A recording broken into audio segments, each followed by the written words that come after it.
Alleluia.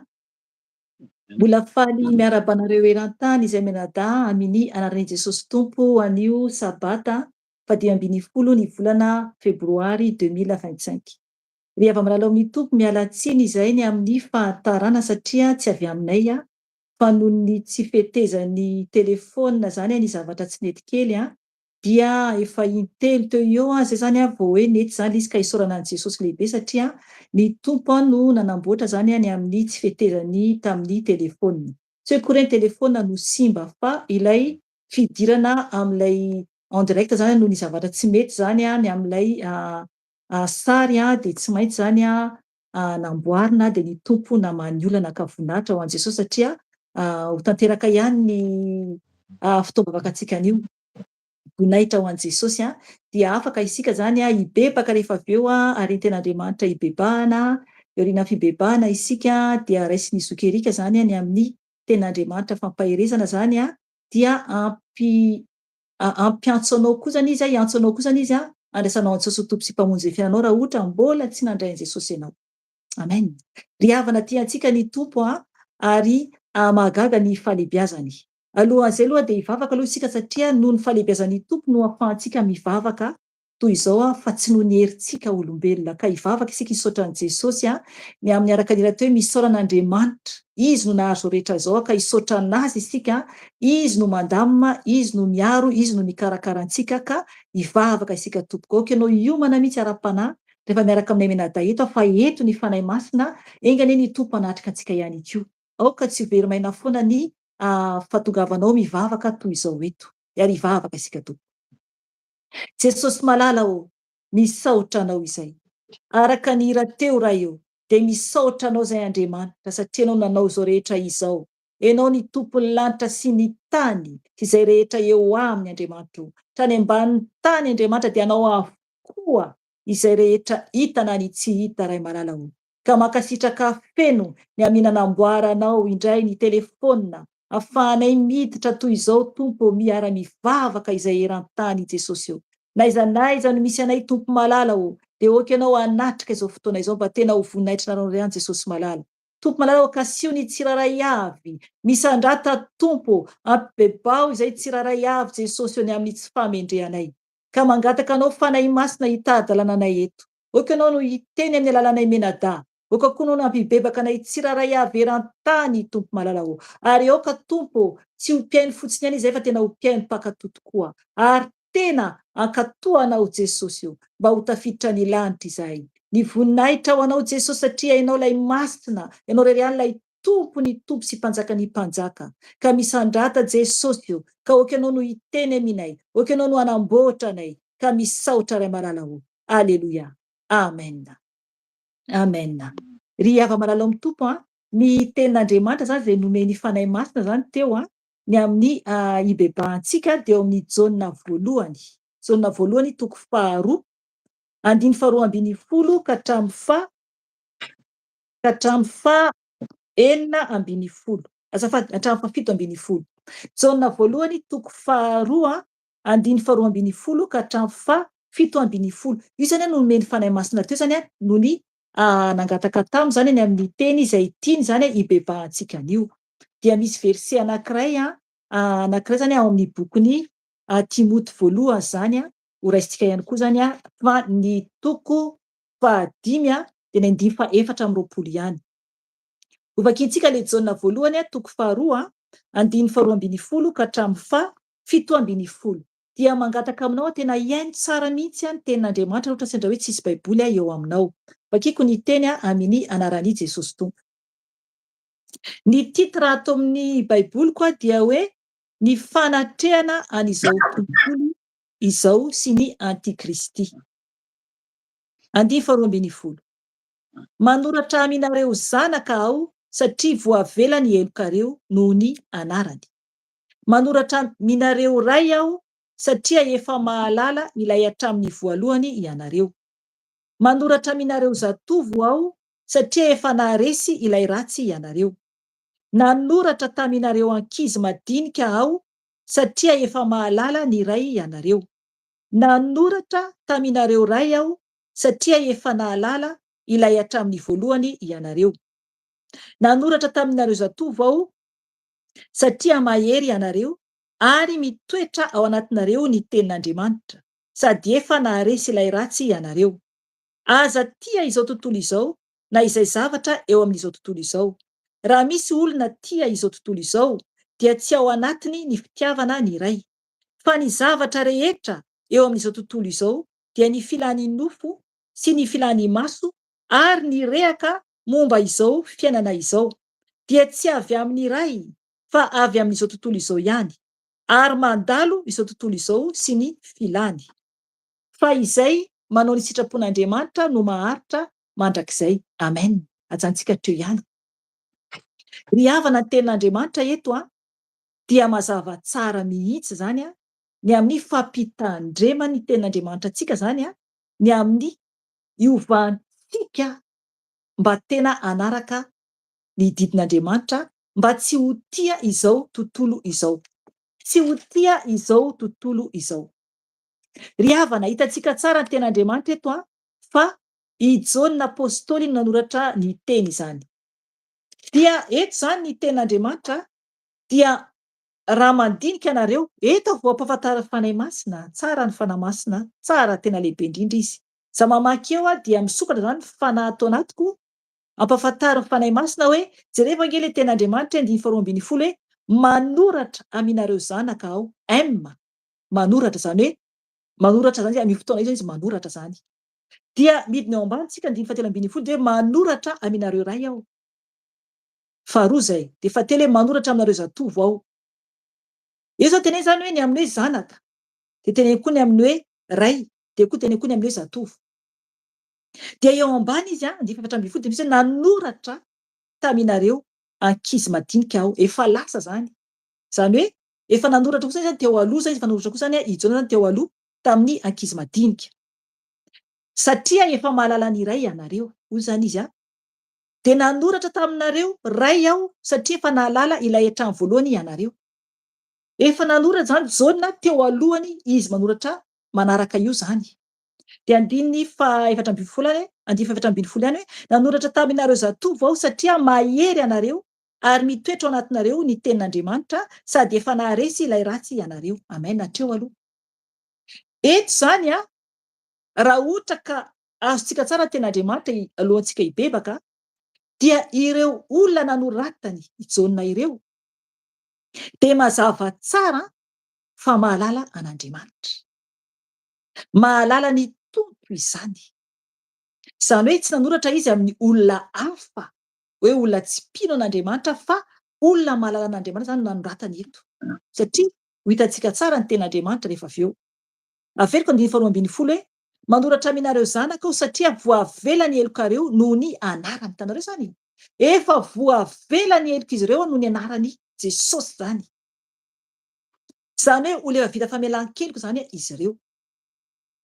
Manoratra aminareo ray aho satria efa mahalala ilay hatramin'ny voalohany ianareo. Amen. Dia Jesosy izany, Andriamanitra, telo fa iray, dia fanahy masina ihany koa. Efa mahalala, hoy ny tenin'Andriamanitra eto, efa mahalala ilay hatramin'ny voalohany ianareo, efa mahalala. Efa nafantatra an'Andriamanitra izany hatramin'ny voalohany izany ireo olona izay anoratany. Dia manaraka koa ny teny hoe manoratra aminareo zatovo aho satria efa naharesy ilay ratsy ianareo. Amen. Ry havana, zatovo no ambara eto indray. Hoe manoratra aminareo zatovo aho satria efa naharesy ilay ratsy ianareo. Tena hoe mijoro tsara izany ireo zatovo. Mijoro tsara ary tena hoe naharesy ilay ratsy. Zatovo ny ten'Andriamanitra eto. Raha misy zatovo anao manaraka ato amin'ny YouTube ato, dia ahoana ny toe-panahinao? Satria mantsy ndraindray hoe mieritreritra hoe za mbola tanora na zatovo dia mbola tsy maika tena hivavaka, tsy atoko. Ny taona rehetra rehefa mahatsapa tsara ny hoe tsara sy ny ratsy dia tokony tena hoe ho an'i Jesosy. Eto izany dia manambara hoe nanoratra taminareo zatovo aho izy, manoratra aminareo zatovo aho satria efa naharesy ilay ratsy ianareo. Tena hoe efa tena mijoro tsara izany ireo zatovo ireo, mijoro tsara ireo zatovo ireo. 15 nanoratra taminareo ankizy madinika aho satria efa mahalala ny ray ianareo. Amen. Averindram-pandeha. Nanoratra taminareo ankizy madinika aho satria efa mahalala ny ray ianareo. Amen. Ny ray eto dia R lehibe, izany hoe Andriamanitra izany. Ety ambony izy nanoratra tamin'ny ray. Hitanareo ety ambony, raha hitanareo eo amin'ny andiny fanoy izy teo. Raha amin'ity izao ray, raha soratra kely dia manambara zay fa 15 manoratra aminareo ray aho satria efa mahalala ilay hatramin'ny voalohany ianareo. Raha vao R kely dia olombelona zay. Ohatran'ny hoe dada na i papa zany, fa raha vao R lehibe dia Andriamanitra zany. Dia eto izy miteny hoe amin'ny 14 hoe nanoratra taminareo ankizy madinika aho satria efa mahalala ny ray ianareo. Ny ankizy madinika nanoratany ihany koa satria mahalala an'Andriamanitra ray izany ny ankizy madinika. Amin'ny eto ny tenen'ny Jona eto. Ry havana, ahoana ny fitezanao ny zanakanao? Hibebaka antsika rehefa avy eo. Ankizy madinika tokony halala sady an'Andriamanitra izany. Tokony tezana araka ny ten'Andriamanitra izany ny ankizy madinika. Nanoratra taminareo ray aho satria efa nahalala ilay hatramin'ny voalohany ianareo. Efa naverina izany ilay teny tery ambony hoe nanoratra taminareo ray aho satria efa nahalala ilay hatramin'ny voalohany ianareo. Efa nahalala an Jesosy, an'Andriamanitra zany izy ireo. Ny ray zany, ny ray nofo zany io ambara io. Dia hoy ten'Andriamanitra toizako ihany, nanoratra taminareo zatovo aho satria mahery ianareo ary mitoetra ao anatinareo ny ten'Andriamanitra sady efa naharesy ilay ratsy ianareo. Niverina indray ny ten'Andriamanitra tery ambony, hitanareo zany. Eto izy miteny indray izy eto hoe nanoratra taminareo zatovo aho satria mahery ianareo ary mitoetra ao anatinareo ny tenin'Andriamanitra. Aleloia, aleloia. Tenareo zatovo ireo zany tena hoe ten'Andriamanitra mitoetra ao anatin'izy ireo sady efa naharesy ilay ratsy ianareo. Efa tery ambony ilay teny hoe naharesy ilay ratsy ianareo. Noho ny ten'Andriamanitra zany iainan'izy ireo zany tena hoe miaina amin'ny ten'Andriamanitra zany ireo zatovo ireo dia tena naharesy ilay ratsy. Isika na lehibe raha lehibe ianao ato, na tanora ianao ato, na zatovo ianao ato, na antonontonony, dia tena miaina ve ianao araka ny ten'Andriamanitra? Tena hoe mitoetra ao anatinao ve ny tenin'Andriamanitra? Mitoetra ao anatinao ve ny tenin'Andriamanitra? Dia hoy ny teny Jaona 15 hoe aza tia izao tontolo izao na izay zavatra eo amin'izao tontolo izao.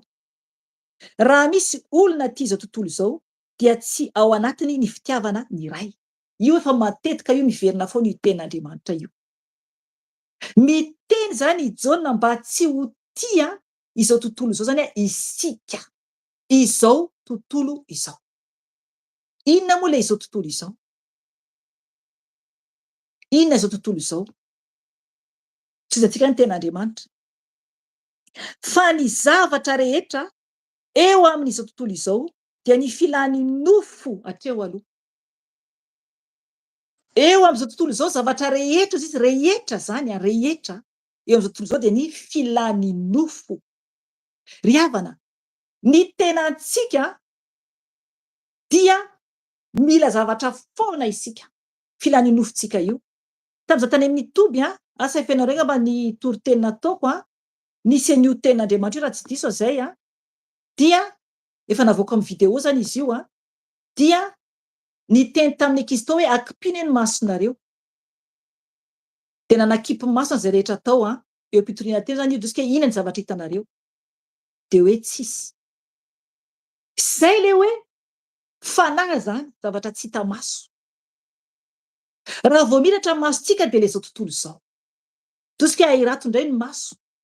De no niratra ny maso de inona zavatra hita zany tao amin'ny trano fivavahana. Mahita zao zay, mahita zao, mahita zao zay. Zay le hoe zavatra tontolo zao hitantsika maso. Hitantsika maso. Iny bebantsika rehetra satria tena voafitaka isika olombelona amin'ny zavatry ny tany. Tena mila tsika tsy mijery intsony ny zavatra hita maso, tena hoe ilaina avokoa zavatra rehetra. Fa tokony tsika tena hoe andinika mihitsy amin'ny any an-danitra. Satria ten'Andriamanitra manambara tsara mihitsy hozy izy hoe 2:12 fa ny zavatra rehetra eo amin'izao tontolo izao, zavatra rehetra hoy izy eo amin'izao tontolo izao dia ny filany nofo sy ny filany maso ary ny rehaka momba izao fiainana izao. Hitanareo zany? Filany nofo hoe mila tiako, mila tia, mila tiako. Dia hozy izy koa ny ten'Andriamanitra hoe sy ny filany maso. Ny masontsika io de mijery avia sy havanana. De ohatra zavatra efa misy de hoe tiako indray azo ty. Na hoe mitsiriritra mampanota zany masontsika io. Zay le zavatra eo amin'izao tontolo izao. Mila mitandrina mafy de mafy isika. Za mbo te hoatran-dranina. Za mbo te hoatran-dranina. Ry havana, tsy azontsika atao izany. Tsy azontsika atao izany. De eo koa ten'Andriamanitra hoe sy ny azafady ary ny rehaka momba izao fiainana izao. Hitanareo zany rehaka. Zavatra hitantsika eto ambonin'ny tany de zavatra hoe ohatra hoe zavatra momba ny fetifety, zavatra ohatra hoe tomobila, rehaka avokoa reny. Zavatry ny tany, filany nofo, filany maso. Ten'Andriamanitra miteny aza tia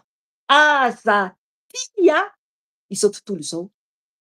Mafy be le ten'Andriamanitra satria efa haintsika tsy enjery zany indraindray tsika mamaky an'io nefa tena hoe ampiarina, tena hoe pratikentsika io ho vitanao ve tompo.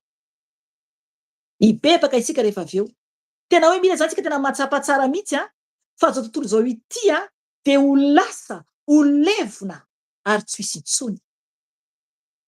Fa any an-danitra mandrakizay de ny afo be koa ny mandrakizay. Ry havana, mila mitandrina mafy de mafy isika fa ny ten'Andriamanitra mampitandrina antsika eto hoe aza tia izao tontolo izao. Na izay zavatra hozy izy eo amin'izao tontolo izao zany hoe le zavatra eo koa zany. Ny tany izao tontolo izao de le tany iainantsika. De eo koa ny zavatra eto amin'le tany iainantsika zany, zay le zao tontolo izao. Mila tsika tsy tia ny amin'ny zavatra eto amin'izao tontolo izao fa mifikitra ny amin'ny aprehan'izao lalana andalovantsika izao satria vakansa tsika ety, vakansa tsy hoe koa hifalifaly na hoe hilalao na hoe profiter ranomasina na ohatr'izany hoe de lalao amoron-dranomasina ako andeha hanao an'izao tsia asa mission. Rehefa teraka ety ambony tany isika dia natsoan'Andriamanitra hoe hanao ny asa. Ka tokony mitandrina mafy de mafy isika satria rehefa hiala ety isika dia handray ny valiny izay nataontsika. Izay nataontsika. 9:12 ihany. Azafady 9:12 ihany everiko vakiana kely hoe fa ny zavatra rehetra eo amin'izao tontolo izao dia ny filany nofo sy ny filany maso ary ny rehaka momba izao fiainana izao dia tsy avy amin'ny ray fa avy amin'izao tontolo izao ihany. Amen, hitanareo zany tsy avy amin'ny ray era lehibe, tsy avy amin'Andriamanitra ny zavatra eto am'izao tontolo izao, fa avy aminy izao tontolo izao ihany. Ry havana mazava tsara, jerena ny zavatra misy ety ambony tany, mamorona manamboatra fiara ny olona, manangana trano ny olona, manao an'izao ny olona, manamboatra fitafiana hafa ny olona, manao zay zavatra tontolo izao ihany, zay manamboatra de manamboatra ordi vaovao, manamboatra telefona vaovao, zavatra eto am'izao tontolo izao ihany. Tsy avy amin'ny ray io ten'Andriamanitra, tsy avy amin'ny ray, dia tsy avy amin'ny ray, fa avy am'izao tontolo izao ihany. Amen. Satria Andriamanitra de fanahy. Andriamanitra de fanahy.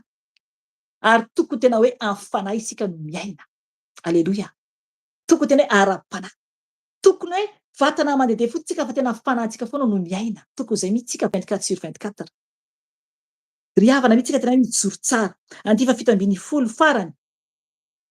Ary mandalo izao tontolo izao sy ny filany. Fa izay manao ny sitrapon'Andriamanitra no maharitra mandrakizay. Amen. Hitanareo zany? Mandalo izao tontolo izao sy ny filany. Ry havana, mitandrema tompo mifoaza. Mandalo ane ity izao tontolo izao ity, mandalo izao tontolo izao ity. Sy ny momba azy manontolo izany. Sy ny momba azy manontolo. Zany hoe sy ny filany. Fa izay manao sitrapon'Andriamanitra no maharitra mandrakizay. Isika anao sitrapon'Andriamanitra hibebaka anatona an'Andriamanitra. Satria raha ohatra tsy izany, dia zava-doza no anjoantsika. Ao amin'ny Timoty 1 io raisitsika io versera io dia hibebaka isika rehefa avy eo. Timoty 1 toko 5:7-20. Timoty 1 toko 5:7-20. De hoy ten'Andriamanitra vakiko amin'ny anarany. Mampatahotra ten'Andriamanitra io hoy ten'Andriamanitra vakiko amin'ny anarany. Miariary ny fahotan'ny olona sasany, ka mialoha azy ho amin'ny fitsarana. Fa ny an'ny sasany kosa dia manaraka ato aoriana. Amen. Nareo zava-doza. Io le zao tontolo izao io. Miariary ny fahotan'ny olona sasany, ka mialoha azy ho amin'ny fitsarana. Hitanareo? Hatreo aloha. Inona ohatra zao ny ota tena hoe miariary be hitanao? Raha mahita ianao hoe olona raisikohatra, tonga de raisikohatra hoe olona mpamono olona, na olona mpijangajanga, fantatra hoe mpijangajanga iny olona iny de miariary zany ny fahotany. Miariary. Misy raha mireare mihitsy hoe za manambady faharoa, za manana sipa ohatr'izao no ny vadiko. Miariary ny fahotan'olona sasany, ka mialoha azo amin'ny fitsarana. Mialoha azo amin'ny fitsarana. Nofo avokoa zany rehetra zany. Eo ihany koa ohatra ny mpangalatra, eo ihany koa ny mpamon'olona. Maro be ny karazana ota. Misy koa nefany ny olona miafina manota izany. Nefany tsy ho afabela izy satria Andriamanitra mahita ny zavatra rehetra. De io ten'Andriamanitra farany hoe fa ny an'ny sasany kosa dia manaraka ato aoriana. Ry havana, misy ane hitanao ohatrany hoe olona hoe mendrika be, nefa ny ambadika any maloto be ny fiainany. Zay le hoe fa ny asa.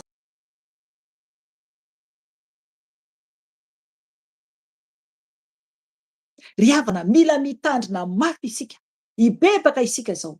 Aokany mba tsy ho amin'ny teny io tsika hoe miariary ny fahotan'olona sasany, ka mialoha azo amin'ny fitsarana. Fa ny sasany kosa dia manaraka ato aoriana. Isika.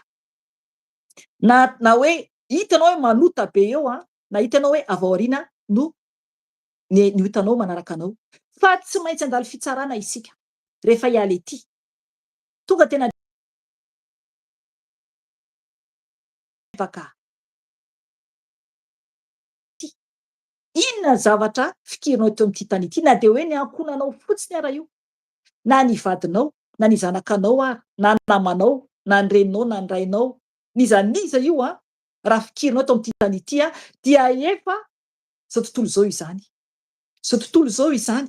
Isika tena hoe atahotra mafy an'Andriamanitra mihitsy ka tena hoe hibebaka anatona azy, hitondra tena antsika na tena hitombotsika ka tena hoe angataka amin'ny tompo ny famindram-pony mba tsy hifikitra tsontsika am'zao tontolo izao fa tena hoe angataka aminy amelany antsika ny amin'ny fiaintsika ny fiainana mandalo ity. Aza miay ity fiainana ity tompo, faokontsika tena hoe hibanjina ny lanitra. Ataontsika andohalika hibebaka anatrehan'i Jesosy.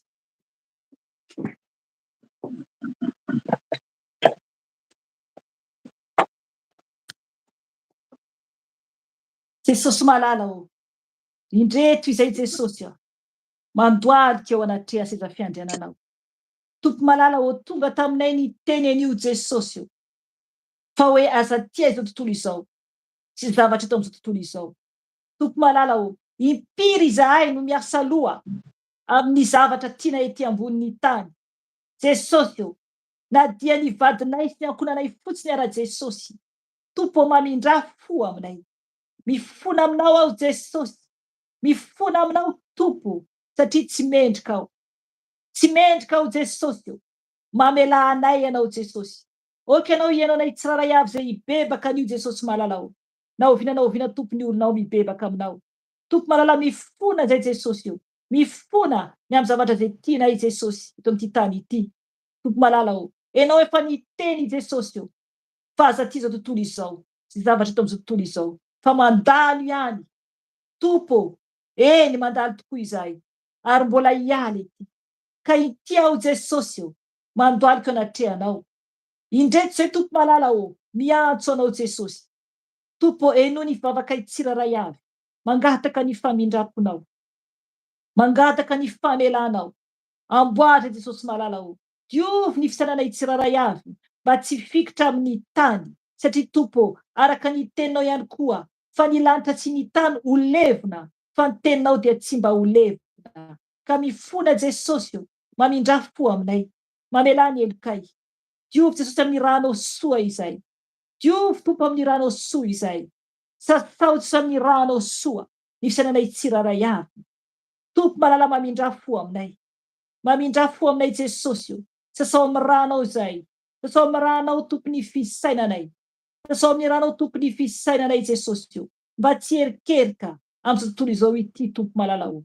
Eny Tompo malala mamindra foa, mamela ny elokay Jesosy o. Diovy amin'ny ranao Jesosy ny fisainako. Diovy amin'ny ranao ny fisainako Jesosy mba adio. Adio ankatoanao Jesosy o. Mba ho tiany any an-danitra Tompo, fa tsy fikitra amin'ny tany. Fa tsy fikitra amin'ny tany Jesosy o. Fa hijery ny tsy hita Tompo. Fa hijery ny tsy hita Tompo. Anatena ny tsy hita Tompo. Fa tsy fatotra amin'ity tany ity. Jesosy o, mamela anay ianao. Mamindra fo aminay ianao Jesosy o. Oka ianao ihainy ny fibebaky ny tsiraray avy. Oka ianao ihainy ny vavaky ny tsiraray avy. Jesosy malala o. Diovy koa ny masonay. Ny masonay Jesosy miherikerika. Masonay Tompo mijery zavatra tsisy dikany am'zao tontolo izao ity Tompo malala o. Impiry izay Jesosy malala o, no tsy mankatoa anao. Ka mifona Jesosy o. Diovy amin'ny ranao Jesosy ny masonay. Sasao amin'ny ranao Jesosy ny masonay tsiraray avy. Tompo mamindra fo aminay. Mamela ny elokay Jesosy o. Mamela ny elokay Jesosy o. Diovy amin'ny ranao Jesosy ny masonay tsiraray avy. Tompo malala o. Mba hita Tompo ny tsy hita. Teny any aminao izany. Tompo malala o. Oka ianao Tompo amindra fo aminay. Oka ianao amindra fo aminay Jesosy o. Sasao amin'ny ranao Tompo ny masonay. Ny fijerinay Jesosy malala o. Diovy zay mba ho mendrika ho anao. Diovy zay mba ho mendrika Jesosy o. Ho anao irery ihany. Jesosy malala o. Mangataka aminao Jesosy o. Diovy koa ny sofinay. Amy zavatra renesinay tsara ka ny sitraponao. Oka ianao Jesosy amindra fo aminay. Sasao amin'ny ranao Jesosy ny sofinay tsiraray avy. Sasao amin'ny ranao ny sofinay tsiraray avy Jesosy o. Enao Tompo no mpanadio sy mpanafaka anay. Enao Jesosy o no mpamindra fo aminay. Ka mangataka aminao Jesosy. Ibebao fa misy olona tia mijery telefôna foana. Mandeha amin'ny réseaux sociaux ato. Mandeha amin'ny ordi. Mibebay ianao raha anatin'izany. Mibebay ianao satria zao tontolo izao izany. Ka avery ianao izany. Avery ianao zany mandany fotoana am'izany ianao. Mibebay ianao. Mibebay ianao Tompo. Jesosy mamindra fo aminay. Diovy ny sofinay Jesosy o. Diovy ny sofinay mba adio Jesosy o. Sasao amin'ny ranao soa Jesosy o. Sasao amin'ny ranao soa Jesosy o. Zavatra renesinay. Zavatra renesinay tsara ka ny sitraponao Jesosy o. Diovy amin'ny ranao ny sofinay. Diovy amin'ny ranao ny sofinay Jesosy io. Mba hadio anatrehanao Jesosy malalao. Diovy koa ny vavanay Jesosy io. Diovy ny vavanay.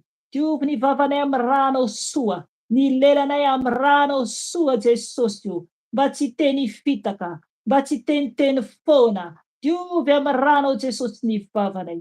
Diovy amin'ny ranao Jesosy ny vavanay tompo mba hadio anatrehanao. Tasao Jesosy malalao. Tasao Jesosy malala amin'ny ranao soa Jesosy io. Diovy koa Jesosy ny fonay tompo no lapanao. No lapanao Jesosy io. Sasao amin'ny ranao ny fonay Jesosy io. Sasao amin'ny ranao ny fonay Jesosy io. Diovy Jesosy amin'ny ranao soa. Diovy Jesosy amin'ny ranao soa mangataka Jesosy io. Ny famindram-ponao. Mangataka ny famindram-ponao. Sasao amin'ny ranao soa Jesosy malalao. Ianao irery ihany no afaka manadio anay. Ho afaka amin'ny tsy famarinana rehetra Jesosy io. Diovy ny fonay Jesosy io. Ny fanahiana rehetra tompoko anao anadio ny fonay. Jesosy malalao. Ny zavatra tsy araka sitraponao tompo diovy ny fonay Jesosy io. Sasao amin'ny ranao ny fonay. Ny fonay tezitezitra. Diovy tompo ny fonay Jesosy io. Oky anao anamboatra ny fonay Jesosy io. Ny fonay be fanahiana. Ny fonay tsy mahatakatra zay tianao Jesosy io. Ny fona aminao Jesosy io. Diovy ny fonay. Diovy ny fonay Jesosy amin'ny ranao soa. Mba teny ho lapanao mendrika tokoa Jesosy malalao. Mba hanampitiavana toy ny fitiavanao Jesosy io. Diovy ny fonay nampitiavana toy ny fitiavanao Jesosy malalao. Satria l'Andriamanitra be fitiavana. Tompo malalao. Ka tomponao ampianatra anay. Ome fahendrena Jesosy malalao. Me fahendrena ny fonay Jesosy ankatoanao. Me fahendrena ny fonay Jesosy anao zay sitakao Jesosy io. Tiro no Andriamanitra lehibe indrindra. No Andriamanitra lehibe indrindra. Jesosy io. Sasao amin'ny ranao koa ny tananay. Sasao amin'ny ranao koa ny tananay Jesosy io. Ny tongotra koa Jesosy sasao amin'ny ranao. Ianao irery ihany no afaka manadio anay Jesosy io. Ho afaka amin'ny tsamarina rehetra. Mangataka aminao Jesosy sasao amin'ny ranao izay. Mamindrafo aminay. Tompo malalao sotroky ny ranao Jesosy. Sotroky ny ranao Jesosy anadio ny taovako rehetra.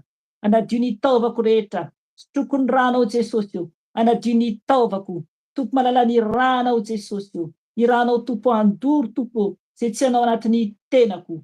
Ny aretina mitady fona dia dorako amin'ny ranao zany Jesosy. Ranao Jesosy no sotroko. Ranao Jesosy no sotroko. Ikorina anatin'ny taovako. Ranao Jesosy io. No sotroko. Ka tompony ranao mikorina amin'ny lalan-drako. Ranao Jesosy io. Satria anao Jesosy l'Andriamanitra lehibe indrindra. Andriamanitra tsara indrindra. Jesosy malalao. Ianao andrakotra amin'ny ranao soa. Rakofy amin'ny ranao soa Jesosy io. Rakofy amin'ny ranao soa ny olonao tsiraray avy Jesosy io. Diovy amin'ny ranao zay tsiraray avy Jesosy io. Avaozy izay. Amboary izay tompo mba homendrika ho anao. Amboary tompo mba homendrika ho anao Jesosy io. Tondra-bavako Jesosy malalao. Ho an'ireo zanakay. Ny vadinay Jesosy io. Ianao tompo hamindrafo amin'ny tsiraray avy. Anamboatra ny tsiraray avy Jesosy io. An'izay manam-pianakaviana Jesosy io. Ny havana. Ny olonao tsiraray avy eran-tany tompo entinao anatrehanao Jesosy io. Amboary Jesosy io. Amboary tompo mba hankatoanao. Anao zay sitrakao. Anao zay tianao Jesosy malalao. Ianao tompo malalao anamboatra ny tsiraray avy. Anamboatra ny tsiraray avy. Amboary tompo mba hankatoanao. Mba hankatoanao Jesosy satria anao no Andriamanitra lehibe indrindra. No Andriamanitra tsara indrindra. Ka misaotra anao Jesosy. Mideranao Jesosy mankalaza anao. Tompo malalao. Hitsangana izay andro ka niasa ny fahavalo. Rehefa nandidra roay ny devoly andosanareo izy.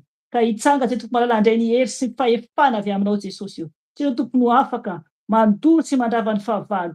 Ka miaranao Joseph Nazareta no hitsangananay. Androanay ny asa maty ny Satana rehetra. Tsy anakely tsy anapahefana aminay zany fa miala amin'ny asa maty Satana dia didinana Nazareta dia torana amin'ny rano Jesosy. Torana amin'ny rano Jesosy miala asa maty Satana eto hitanareo Satana. Potehana amin'ny rano Jesosy nareo. Potehana amin'ny rano Jesosy. Davaky ny elo plasareo. Torana amin'ny rano Jesosy miala dia folo Belzebuba didinana Nazareta. Torana amin'ny rano Jesosy. Torana amin'ny rano Jesosy. Torana tsy davaky ny elo plasareo. Miala nareo potehana amin'ny rano Jesosy. Potehana amin'ny rano Jesosy miala nareo dia folo Lucifera. Torana amin'ny rano Jesosy. Torana amin'ny rano Jesosy. Torana amin'ny rano davaky ny elo plasareo tsy ambinareo. Miala dia folo mpangravana isan'Andriamanitra. Potehana amin'ny rano Jesosy. Potehana amin'ny rano Jesosy. Potehana amin'ny davaky ny elo plasareo Satana efa resinareo. Miala nareo dia folo dravana potehana amin'ny rano Jesosy. Tena amin'ireo Jesosy miala nareo tsy ambinina, tsy manafika tokantrano, tsy manafika fandraisan'Andriamanitra fa efa raisinareo. Torana amin'irano Jesosy, torana amin'irano Jesosy. Davaky ny elo ny plasinareo, torana amin'irano Jesosy. Torana Jesosy miala nareo dia volom-pampiady rehetra. Tena amin'irano Jesosy, tena amin'irano Jesosy. Eto itanareo Satana, davaky ny elo ny plasinareo. Torana amin'irano Jesosy. Miala nareo dia volereto mandringana. Torana amin'irano Jesosy, torana amin'irano Jesosy, torana amin'irano Jesosy. Fa raisinareo miala nareo, miverina amin'ny tany foana any nareo. Miala dia volon-Jezebela. Didina amin'irano Nazareto. Tena amin'irano Jesosy, tena amin'irano Jesosy. Davaky ny elo dia volom-be Jezebela. Davaky dia volom-be Jesosy. Torana amin'irano Jesosy. Miala nareo, tsy ambinina nareo. Miala nareo dia fizaravain-drano. Torana amin'irano Jesosy. Torana amin'irano Jesosy. Fa raisinareo. Davaky ny elo ny plasinareo. Torana amin'irano Jesosy. Miala nareo dia volom-mena Ranaela. Tena amin'irano Jesosy. Tena amin'irano Jesosy. Tena amin'irano Jesosy. Davaky ny elo ny plasinareo. Efa raisinareo. Torana amin'irano Jesosy. Torana amin'irano Jesosy. Torana amin'irano Jesosy. Miala dia voly fanompoan-tsampy rehetra. Izay tady nafika dia tsy ambinina fa torana amin'irano Jesosy. Torana amin'irano Jesosy. Miala dia voly fanompoan-tsampy. Tena amin'irano Jesosy. Tena amin'irano Jesosy. Tena amin'irano Jesosy. Miala nareo. Iza mahata Satana izay tady nafika ny amin'ny YouTube amin'ny asan'Andriamanitra. Aiza n'aiza io dia tena amin'irano Jesosy. Tsy ambinina rehefa ravaravana amin'irano Jesosy. Ravaravana amin'irano Jesosy. Ravaravana amin'irano Jesosy. Davaky ny elo ny plasinareo Satana. Davaky ny elo ny plasinareo. Miala nareo dia voly fahafatesana. Tena amin'irano Jesosy. Tena amin'irano Jesosy. Tena amin'irano Jesosy. Dia atsipany davaky ny elo. Tena amin'irano Jesosy. Dia atsipany davaky ny elo. Miala nareo dia voly accident. Tena amin'irano Jesosy. Tena amin'irano Jesosy. Tena Jesosy dia atsipany davaky ny elo. Miala nareo dia voly arety mandringana. Tena amin'irano Jesosy. Tena amin'irano Jesosy. Miala nareo fa raisinareo davaky ny elo plasinareo. Miala nareo tsy ambinina nareo. Raha Jesosy ny andrakotra ny ankonanay, andrakotra ny asanao Jesosy. Raha anao Tompo andrakotra anay tsirairay avy zanakao eran-tany. Raha anao Tompo no angatanay andrakotra anay tsirairay avy Tompo angatao raha Jesosy andrakotra anao. Andrakotra ny tenanao, andrakotra ny ankonanao. Angatao amin'ny Jesosy. Raha anao Tompo ny angatanay andrakotra anay. Andrakotra anay Jesosy manakofy amin'ny rano Tompo manalao. Oky anao Tompo anasitrana ny douleur rehetra. Potena amin'irano Jesosy ny douleur rehetra. Miala potena amin'irano Jesosy. Miala nareo davaky ny elo ny plasinareo. Miala nareo. Raha anao Tompo ny andrakotra anay tsirairay avy. Raha kofy amin'ny rano Jesosy ho asanao zao. Pero Tompo izay zanakao tsirairay avy ka misaotra Jesosy. Saotra Jesosy, saotra Jesosy. Andoraka tsika gataka ny fanay masina. Gataka ny fanay masin'Andriamanitra meno antsika.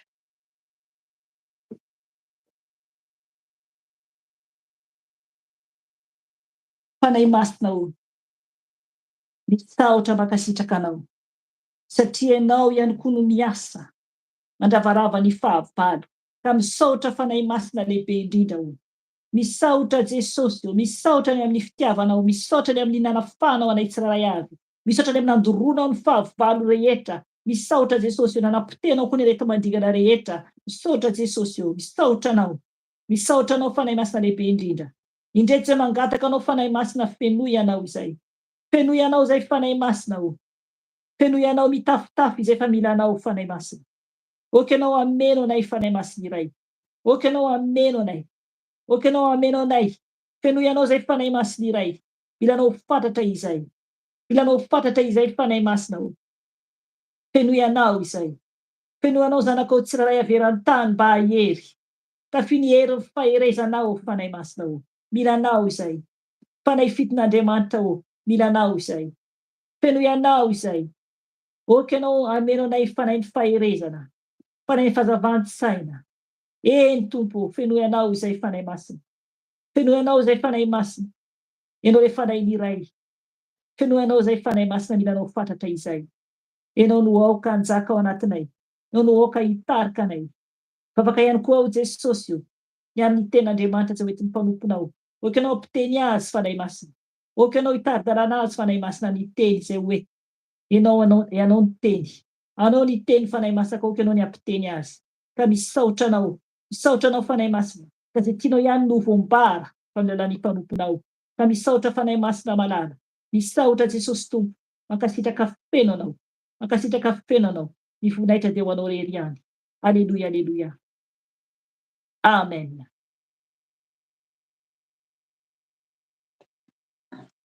Amen. Amen. Amen. Misaotra ny tompontsika ny amin'ny atao hoe tapany voalohany moa zany ny fibebantsika zany voninahitra ho an'i Jesosy dia tonga dia mametraka velominareo fa omeko an'i Zokerika zany ny toyany dia veloma daholo tompo voninahitra ho an'i Jesosy rery ihany. Amen. Amen. Dia Amen. misaotra ny mama Felicia antsika ny amin'ny fampibahana teo dia mamerina moa zany ny tenako miarahaba antsika rehetra aminaran'i Jesosy dia isaorantsika ny tompo ny amin'ny fibebahana. Dia isaorana manokana mihitsy zany ny fanahy masina satria raha ny eny ianao raha zao zany ianao vao miditra moa dia manasa anao hamerina ny enregistrement hatrany amin'ny voalohany satria ilaina mihitsy zany le teny fampibebahana teo sy ny fotoanan'ny bebahana ary indrindra ny fotoana fandroahana devoly ilaina zany fa raha amin'ny manaraka na mihaino ianao zany amin'ny enregistrement na zao tsika vao miditra dia mangataka antsika hamerina zany fa ilaina. Ny hira izay nenointsika teo dia ny hira ao amin'ny hoe misaoran'Andriamanitra izay nanao ny lanitra namorona ny tany koa sy izay rehetra mahasoa.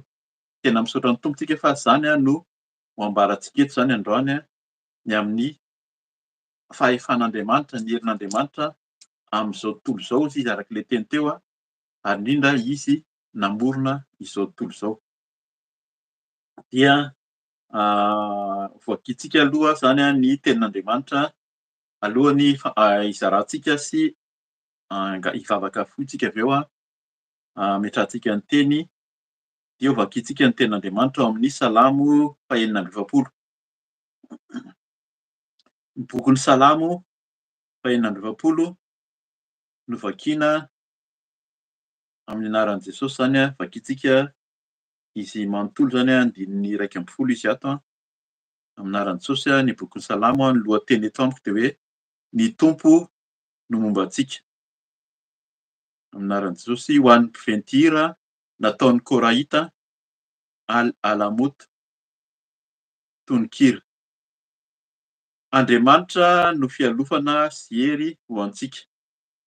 Mpamonjy mora azo indrindra amin'ny fahoriana izy, koa izany no tsy atahorantsika na dia miovitrovotra aza ny tany, na dia mifindra ho any amin'ny natin'ny ranomasina aza ny tendrombohitra, na mirondroana sy misavaravoara aza ny onjany, ka miorooro ny tendrombohitra noho ny fisapokany. Misy ony iray koa ny sampany dia mampifaly ny tanànan'Andriamanitra. Fonenan'ny masina avy indrindra, Andriamanitra no eo afovoany ka tsy mba hihetsika akory izy. Andriamanitra no hamonjy azy rehefa madiva ho maraina ny andro, mitabataba ny fireneny samihafa, mikorotana ny fanjakana maro, mamoaka ny feony izy ka miepo ny tany. Andriamanitra tompon'izao rehetra izao no momba antsika, Andriamanitra Jakoba no fiarovana avo ho antsika. Avia jereo ny asan'ny tompo, fa mahatonga faharavana etỳ ambonin'ny tany izy, mampitsahatra ady hatrany amin'ny faran'ny tany izy, mamotipotika ny tsipika sy manapaka ny lefina izy ary mandoro ny sarety amin'ny afo. Mitsahara ka aoka ho fantatrareo fa izao no Andriamanitra, hisandratra amin'ny fireneny samihafa aho, hisandratra amin'ny tany aho. Andriamanitra tompon'izao rehetra izao no momba antsika, Andriamanitra Jakoba no fiarovana avo ho antsika. Amen. Vavaka tsika tompoko. Eny ray saotranao zay ny amin'ny teny omenao anay ankehitriny. Saotranao zay Jesosy noho ny fanafahanao ny amin'ny rano fisotiko izay narotsaka ao nafafinao taminay dia manadio sy nanavao anay rehefa mibebaka sy mifona taminao tokoa zay. Dia misaotra indrindra satria ankehitriny zay dia hizara ny teninao indray ianao nefa eo aminay foana, le fanahy masina ihany koa ho aminay sy eto anatinay eto aminay tsirairay avy, niza mihaino n'aiza misy azy dia hamangy ianao, hiteny ianao Jesosy androany ka dia mitenena araka ny fombanao foana. Aoka tsisy ambara fa tsy ny sitraponao ary aoka tsisy fiainonay koa fa tsy ny feonao irery ihany. Amin'ny anaranao Jesosy Kristy naovanay izany vavaka izany. Aleloia. Amen. Amen. Saotra ny tompontsika.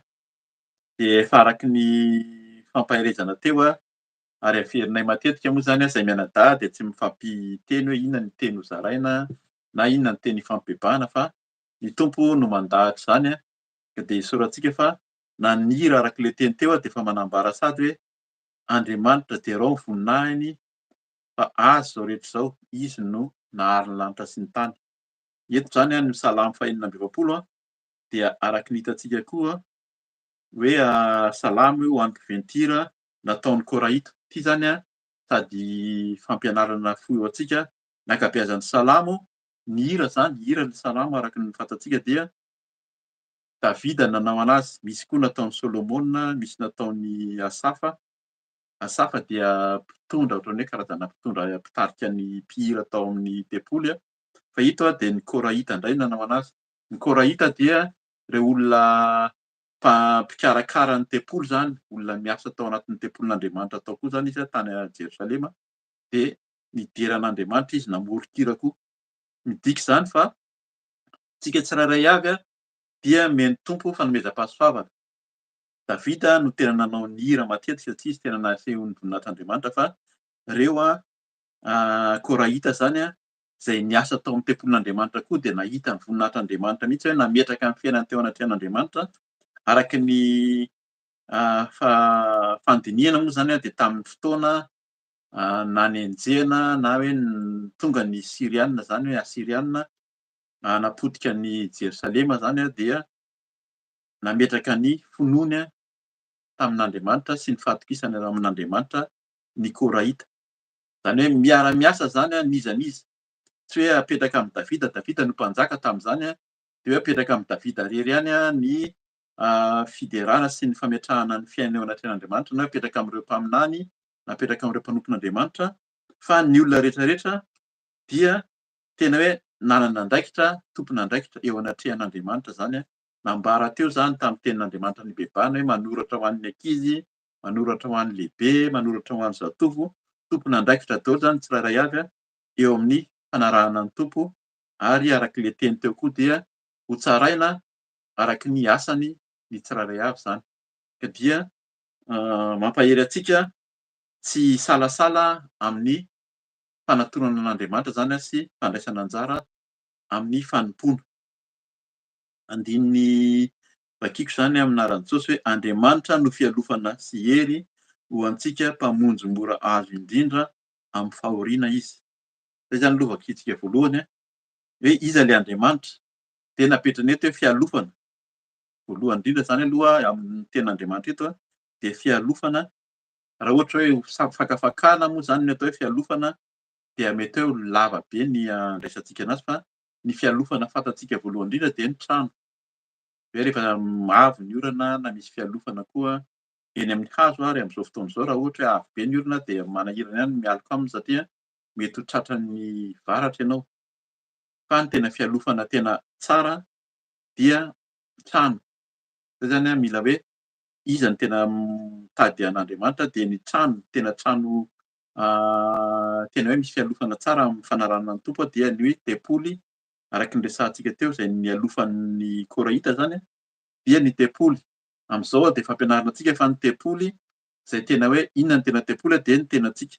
Tsika izao ny tempolin'Andriamanitra dia ilay tempoly tena tsara ialofana zany dia ny tenantsika ihany. Dikan'ilay mialoka amin'ny tenantsika tsy hoe miankina hoe matoky tena zany fa tena hoe matoky an'Andriamanitra satria izy no nanao antsika. Ho hitantsika eo rehefa avy eo hoe iza marina moa ilay Andriamanitra namorona antsika io.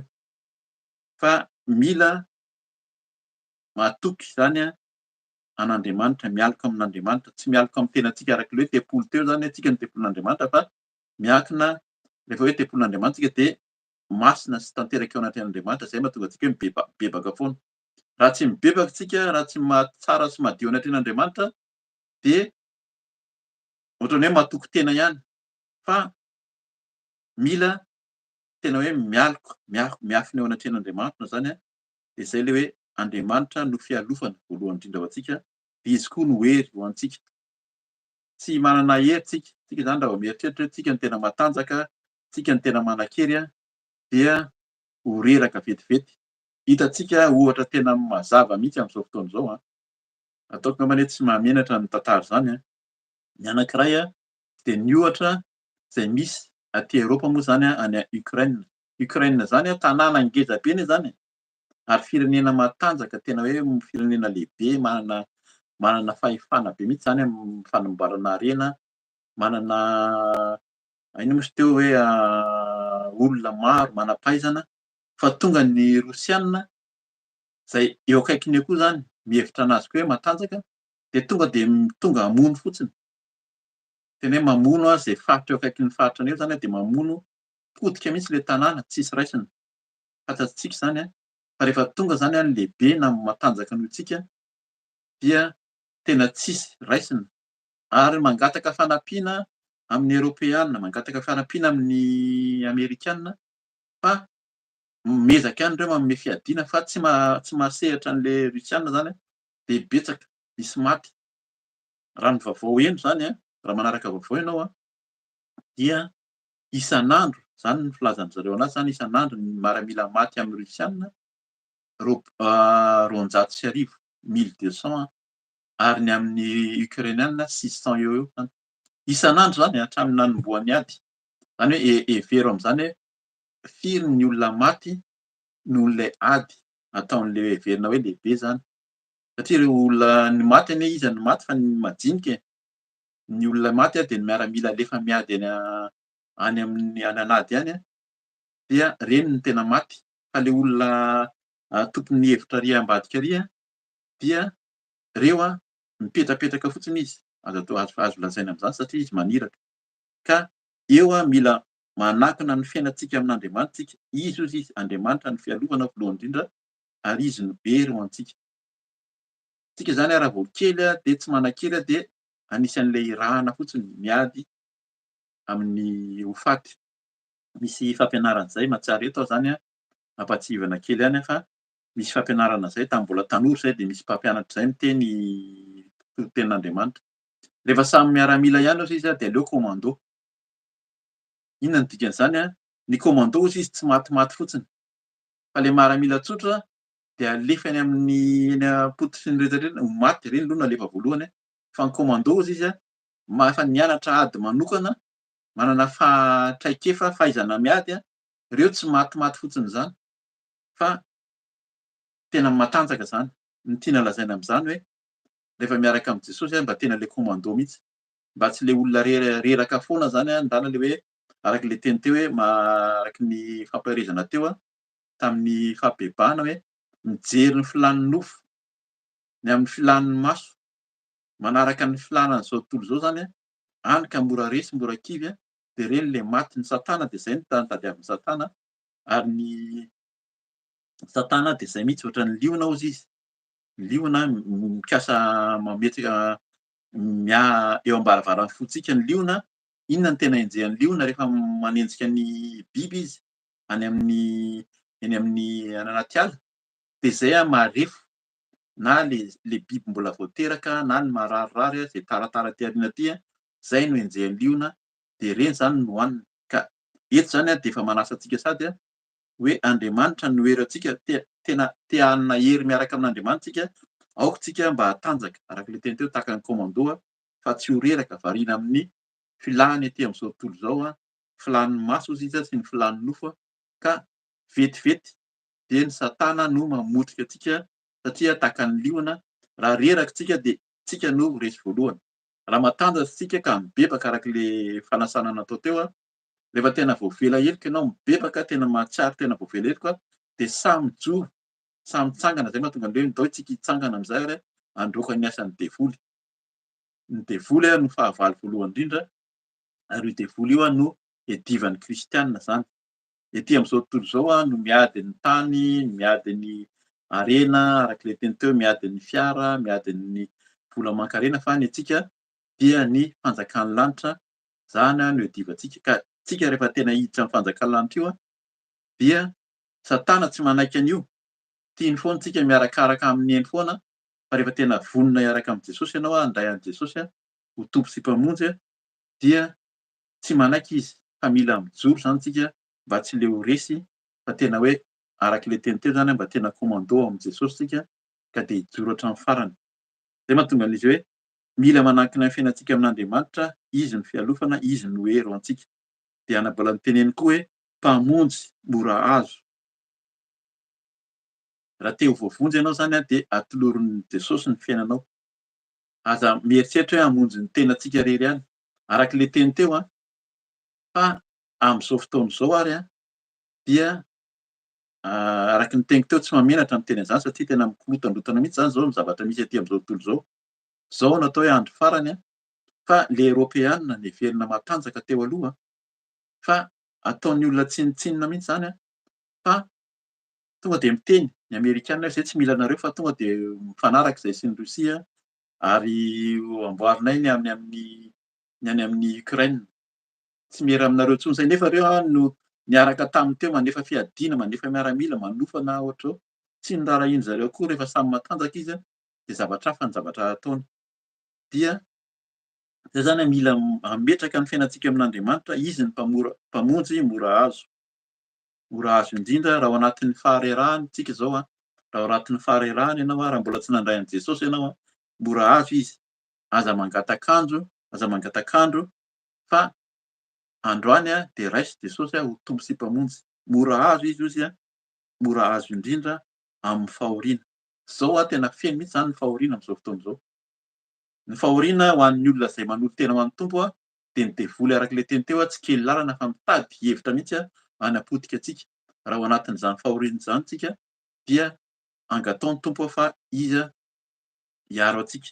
Raha mbola tsy nandray an'i Jesosy ianao na niembotra de zao koa zany ny fotoana hoe raiso indray zany Jesosy fa hamonjy anao izy. Zao izy zany mora azo indrindra. Ao anatin'ny fahoriana mihitsy zao ny olona. Mitaintaina ny olona mahita ny ady, mahita ny zavatra misy rehetra, ahoana ary ny hafarany. Ny ady aty Afrika moa zany aty ho antsika malagasy de hita mihitsy ny any Congo de samy olona raha heverina zany olona mitovy loko, heverina rahalahy avy eo akaikeo de ireo indray ny hamono anao dia raha ny zavatra fantatra zao de 30 taona eo zany efa nisian'ny ady dia efa ho folo tapitrisa. Folo tapitrisa moa zany samy filaza anazy 10 millions. Zany nisy an'ny olona maty hatramin'izay. De ny olona mitsoaka efa ho 600 000. Dika zany tena efa tsisy fiainana mihitsy zany raha mieritreritra an'izany tsika, tena mampalahelo zany. Soratsika ny tompo fa ny ady ny korotana misy eo amin'ny firenenantsika zany Madagasikara de tsy amin'izany ny tompo mbola mamindra fo amintsika fa engane mba handrositsika hitady an'ny tompo ho avy zany. Raha namaky tsika raisiko sady satria tian'ny tompo vakiana angambany zay tao amin'le vakian'ny mpanompony teo Jaona voalohany toko faharoa. Jaona voalohany toko faharoa de ny andininy fafito amby folo izy nijanona fa tsika hijanona raisitsika ny fotoana satria nitoby teo zany ny masoko. Jaona voalohany toko faharoa de raisitsika ny andiny fahavalo amby folo. Ahafantarantsika inona marina moa zany le iainantsika amin'izao fotoana izao. Tamin'izany Paoly efa niteny amin'ny anaran'i Jesosy andiny fahavalo amby folo amin'ny anaran'i Jesosy hoe raha ankizy izao no ora farany. Araky ny efa renareo fa ho avy ny antikristy sady maro ny antikristy no efa tonga sady. De izany no ahafantarantsika fa izao no ora farany. Hitantsika zany tamin'izany Paoly no niteny fa amin'izao fotoana izao ny antikristy io dia maro. Betsaka ny fijoroana vavolombelona video manambara ny amin'ny hoe antikristy de ireo olona izay efa mitantana amin'izao fotoana izao tena manolotra ny lalan'Andriamanitra mihitsy. Fa mila tsika tena matoky an'ny tompo fotoana izao hametrahantsika ny fiainantsika amin'Andriamanitra, hialika amintsika hametraka ny tompo amin'ny tena misy azy de izy le tompony hery ary mpamonjy mora azo indrindra amin'ny fahoriana. Inona ny tenenina eto ohatrany hoe manao io zany Andriamanitra io sady fialofana sy hery sy mpamonjy mora azo indrindra amin'ny fahoriana. De inona ozy izy koa izany? Ohatrany hoe noho izany zany reo zany Andriamanitra io le Jesosy Kristy hotoriana eto inona ny tokony ataontsika? De noho izany ozy izy no tsy atahorantsika na dia mihovitrovitra aza ny tany. Rehefa tena miaraka amin'ny tompo ianao, miaraka amin'ny Jesosy nandray azy dia tsy matahotra intsony. Zay zany ny hira manko ry zareo Koraity eto. Ao amin'ny tempolo eo izy mihira miaraka efa ao anatin'ny tempolo izy zay le fampirazana ny tenenina teo hoe efa ao anatin'ny tempolo izy ny dikan'izany manao ny asan'Andriamanitra izy fa miezaka manao amin'ny fahamasinana sy ny fahamarinana dia mahasahy mihira amin'izay izy tsy matahotra intsony tsika, zany no tsy atahorantsika hozy izy na dia mihodikodra aza ny tany. Feno zany amin'izao fotoana izao. Ny horohorontany, ny tondra-drano, ny ady, tena mihodikodra mihitsy ny tany fa tsy matahotra tsika, tsy matahotra ianao rehefa tena hoe miaraka amin'i Jesosy tena hoe tanteraka eo anatrehany. Na dia mifindra amin'ny anaran'i Jesosy, na dia mifindra ho any amin'ny ranomasina aza ny tendrombohitra.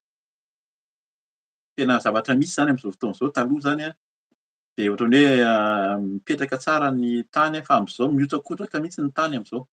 Hitantsika fa tena mihotsaka eny amin'ny sisin'ny ranomasina, eny amin'ny sisin'ny rano iny dia mihotsaka ny tany fa mikisaka mihitsy zany ny tany.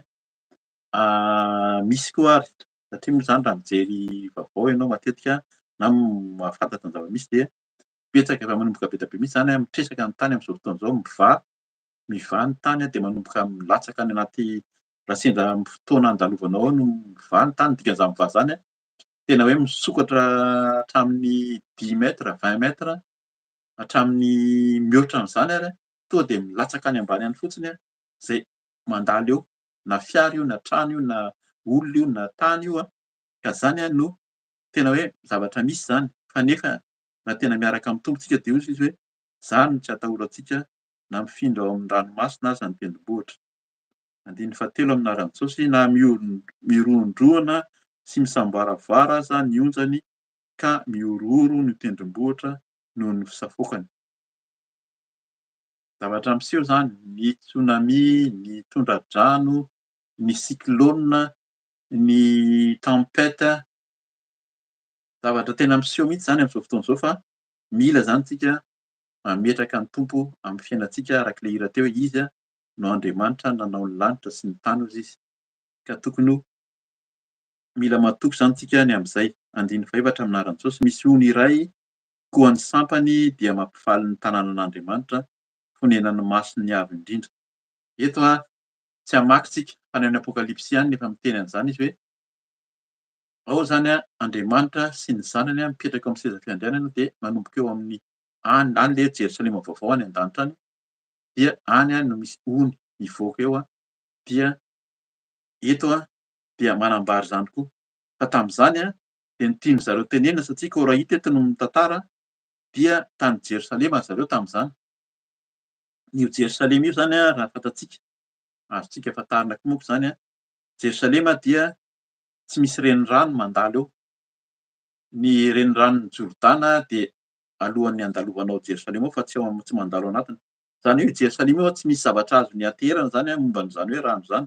Zay mahatonga na ny mpanao salamy na ny zanak'Israely dia miandry ny orana, lohaorana hozy sy ny farahorana.